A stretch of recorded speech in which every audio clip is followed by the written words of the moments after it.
Hi guys, कैसे हैं? उम्मीद है कि स्वस्थ होंगे, मस्त होंगे, ज़बरदस्त होंगे। तो आज जो है हम बिहार बोर्ड के द्वारा जो मॉडल जारी किया गया है, क्या किया गया है? जो बिहार बोर्ड के द्वारा जो मॉडल जारी किया गया है, उस मॉडल में जो लॉन्ग क्वेश्चन है, कौन क्वेश्चन है? जो लॉन्ग क्वेश्चन है, और लॉन्ग क्वेश्चन में जो प्रैक्टिकल क्वेश्चन है, उस क्वेश्चन को हम आज लेकर आए। ताकि बहुत सा कमेंट आ रहा था कि सर मॉडल का जो क्वेश्चन है वो कैसे सॉल्व किया जाएगा।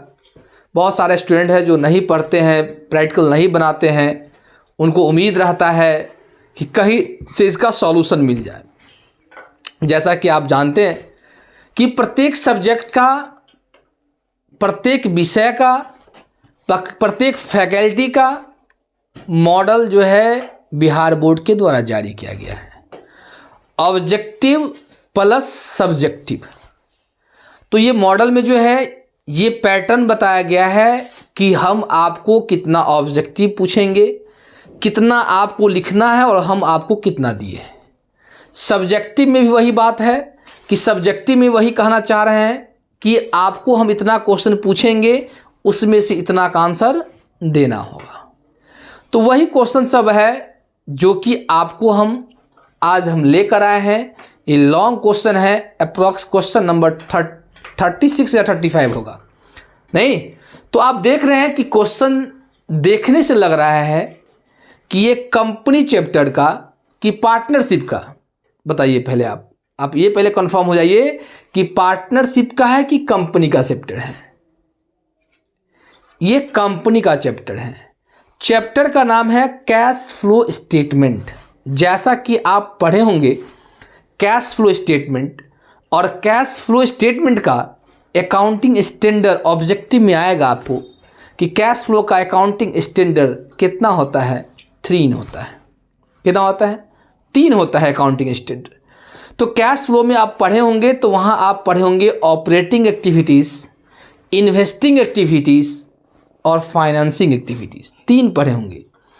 3 पढ़ने के बाद जो है आप पढ़े होइएगा लास्ट में कैश फ्लो स्टेटमेंट, जो तीनों को मर्ज करके मिलाकर पढ़ाया जाता है। समझे? तो ये जो क्वेश्चन आपको जो पूछा गया है, ये आपको कैश फ्लो का ऑपरेटिंग का क्वेश्चन है। चलिए टाइम को वेस्ट ना करते, हम क्वेश्चन को पढ़ते हैं और पढ़ने के बाद आपको हम समझाने का बात करते हैं। कहता है the following are the position of current assets and current liabilities of Patel limited. आपको जो पटेल लिमिटेड का जो एसेट्स और लायबिलिटीज के बारे में आपको दिया हुआ है। आपको ईयर देखिए 23 और 24 दिया हुआ है, डेटर्स दिया है, क्रेडिटर्स दिया है, बिल्स रिसीवेबल दिया है, प्रीपेड एक्सपेंस दिया हुआ है, और नीचे दिया है the company include A loss of 50,000 during the year. और बता रहा है कि कंपनी को क्या हुआ है? लॉस हुआ है। कितने का लॉस हुआ है? 50,000 का। Calculate cash flow from operating activities. इससे आपको क्या करना है? ऑपरेटिंग एक्टिविटीज क्या करना है? आपको निकालना है। तो सबसे पहली बात देखिए कि आपको ऑपरेटिंग बनाने के लिए सबसे पहले करंट एसेट्स और करंट लायबिलिटीज को का जानकारी होना चाहिए कि करंट एसेट्स क्या होता है, करंट लायबिलिटीज क्या होता है। अभी मान लीजिए हमको कहे सर आप बताइए करंट क्या होता है, तो करंट एसेट्स हम बोलने के लिए ही अब बताएंगे। करंट एसेट्स वह एसेट्स होता है जिस एसेट्स को हम लोग 1 साल के अंदर कैश में परिवर्तन कर देते हैं, वह क्या होता है? करंट एसेट्स होता है। और करंट लायबिलिटीज में वह लायबिलिटीज होता है जिसे 1 साल के अंदर भुगतान कर दिया जाता है, वो करंट लायबिलिटीज होता है। लेकिन अब इसमें हम जो बोल दिए उसमें तो ये तो है ही नहीं। तो इसके लिए अगर आप बुक पढ़ते हैं तो आपके बुक कैश फ्लो से पहले एक चैप्टर का नाम है रेशियो एनालिसिस। उस रेशियो में आप जब पढ़ेंगे तो इलस्ट्रेशन से पहले बॉक्स बना के दिया हुआ है कि करंट एसेट्स ये है और करंट लायबिलिटीज ये है। अब वहाँ से ही पढ़ सकते हैं डिटेल्स जानने के लिए। बाकी सवाल को हम कैसे सॉल्व करेंगे सो देखिए। हमको बोल रहा है क्या बनाने के लिए? Cash flow from operating activities बनाने के लिए। तो हम फॉर्मेट बनाएंगे। क्या बनाएंगे? Cash flow from operating activities. कोई दिक्कत यहां तक?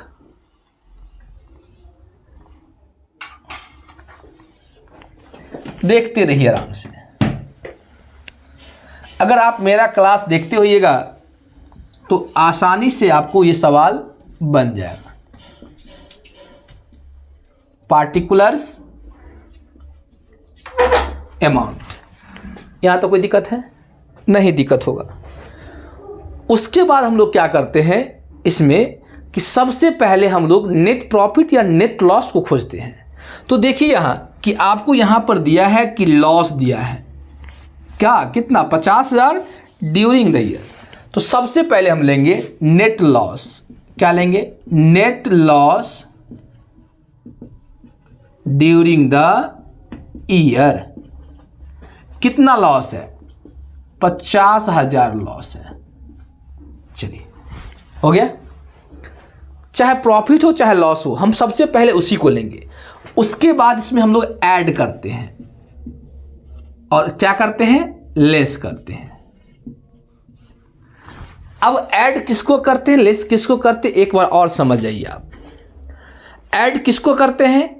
हम लोग इसमें जो है नॉन कैश आइटम को लेते हैं। कौन आइटम को लेते हैं? Non cash item. और नॉन कैश आइटम में खर्चा को जोड़ते हैं, यानी एक्सपेंस को ऐड करते हैं और इनकम को लेस करते हैं यानी घटाते हैं। उसके बाद करंट एसेट्स और करंट लायबिलिटीज का जो इंक्रीज डिक्रीज होता है उसको हम लोग देते हैं। समझ में आया? चलिए तो देखिए, अब दिया है सबसे पहले डेटर्स दिया है, और आपको पता है कि डेटर्स आपका क्या होता है? एसेट्स होता है। और एसेट्स 20,000 से कितना हो गया? 15,000 हो गया। यानी एसेट्स के मूल्य में कमी हुआ। कौन एसेट्स है? करंट एसेट्स है। और एसेट्स के मूल्य में जब कमी होता है तो क्या करते हैं? ऐड करते हैं। तो पहला लिखेंगे decrease the value of debtors. हो गया कितना? 5,000। या आप लिखते हैं डिक्रीज इन डेटर्स लिख सकते हैं, कोई दिक्कत नहीं।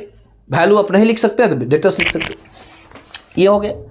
क्रेडिटर्स लायबिलिटीज होता है, लायबिलिटीज 10,000 से 8,000 हो गया, यानी क्या हुआ? घट गया। और लायबिलिटीज घटता है तो क्या करते हैं? लेस करते हैं। Decrease in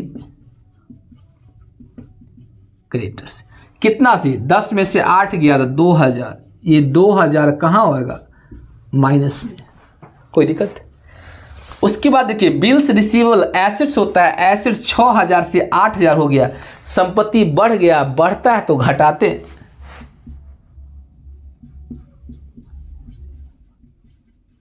increase in bills receivable, bills receivable कितना से? 6 से 8, 2,000 से। हो गया? ये भी हो गया। प्रीपेड एक्सपेंस एसेट्स होता है और एसेट्स 8,000 से 7,000 हो गया, घट गया। जब एसेट्स घटता है तो जोड़ते हैं। Decrease in prepaid expense, prepaid expense कितना? 1,000। हो गया? अब कुछ तो नहीं है, है नहीं है तो नहीं है तो अब क्या करेंगे? जोड़िए। अब देख लीजिए 5 1 6,000, कोई दिक्कत? प्लस में है। और ये देखिए ये है माइनस में, ये है प्लस में। आप पढ़े होइएगा कि माइनस प्लस माइनस, यानी 50,000 में से 6,000 चला गया तो 44,000 भी क्या आएगा? ये माइनस में ही आएगा। आएगा? नीचे में देखिए ऑलरेडी माइनस में है 4,000। अब माइनस 4,000 यहां भी होगा। अब माइनस माइनस क्या होगा? माइनस माइनस प्लस होगा, यानी 44 4 48,000। ये भी होगा माइनस में। जब माइनस में होगा तो लिखते हैं net cash used from operating activities. देख लीजिए, यहां तक कोई दिक्कत है तो बताइए, एक बार देख लीजिए, फिर तो इसमें हम कुछ थोड़ा समझाएंगे और इसमें एक बार देख लीजिए, इसको देख लीजिए, इसमें कोई दिक्कत है, कोई परेशानी है तो एक बार देख लीजिए। अब देखिए, ये सवाल आपका जो है लॉन्ग क्वेश्चन में आता है, 5 नंबर का सवाल रहता है, और आप देख रहे हैं कि कोई कहीं से परेशानी आपको लग रहा है? नहीं लग रहा है। कभी कभी एग्जामिनेशन हॉल में क्या होता है, इस चीज को चेंज कर दिया जाता है, इस 24 को डाल दिया यहां और इस 23 को उठाल को डाल देता है यहां, बस में ये डिफरेंस कर देता है, और बच्चा जो है वो सोचता है कि हम बहुत सुंदर से बना के लाए हैं, और यह सुंदरता इसका क्या होता है, खराब हो जाता है। कैसे? क्योंकि सबका आदत है, जैसे 23-24 सिंपल सवाल था, 22-23 साल देखता नहीं है, सोचता है कि साल जो सेकेंड्स में है, लगातार है, आप लगातार इंक्रीज डिक्रीज कर देते हैं और आपका गलत हो जाता है। बात समझ में? तो ये ऑपरेटिंग आपका ये सवाल है, मॉडल का सवाल है, अप्रॉक्स क्वेश्चन नंबर 35 या 36 ही सवाल है ये, समझे? आप देखिए और इसको आप प्रैक्टिस कीजिए।